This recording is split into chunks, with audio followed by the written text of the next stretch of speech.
নমস্কার বন্ধুরা, তোমাদের সকলকে স্বাগত জানাই সনাতনী শ্রাবণী চ্যানেলে। আজ আমি রাধাষ্টমী নিয়ে কথা বলবো। রাধাষ্টমীর তিথি 31শে আগস্ট পালন করা হবে।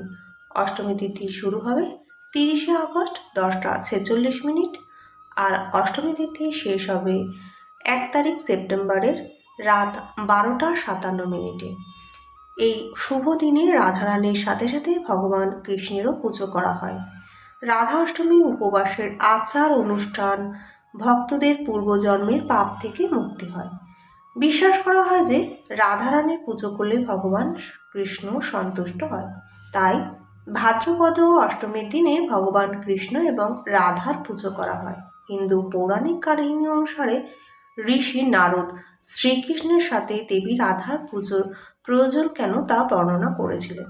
দেবী রাধা হলেন ভগবান শ্রীকৃষ্ণের অধিষ্ঠাত্রী দেবী, কারণ ভগবান স্বয়ং তার অধীনে থাকেন।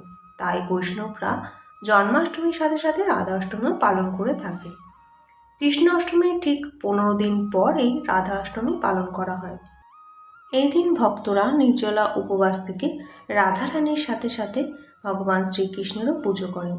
বার্সানায় সাধারণত রাধাকুণ্ডে স্নান নিষিদ্ধ থাকে, তাই ভক্তরা রাধারানীর আশীর্বাদ লাভের জন্য রাধাকুণ্ডের পবিত্র জলে স্নান করার জন্য মধ্যরাত অবধি দাঁড়িয়ে থাকে।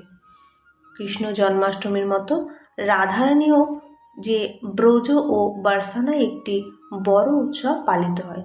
বৃন্দাবনে এই উৎসব অন্যতম উৎসাহের সাথে পালিত হয়। মথুরা, বৃন্দাবন, বার্সানা, রাধারানীর যে সব মন্দির আছে সেখানে রাধা অষ্টমী পালিত হয়।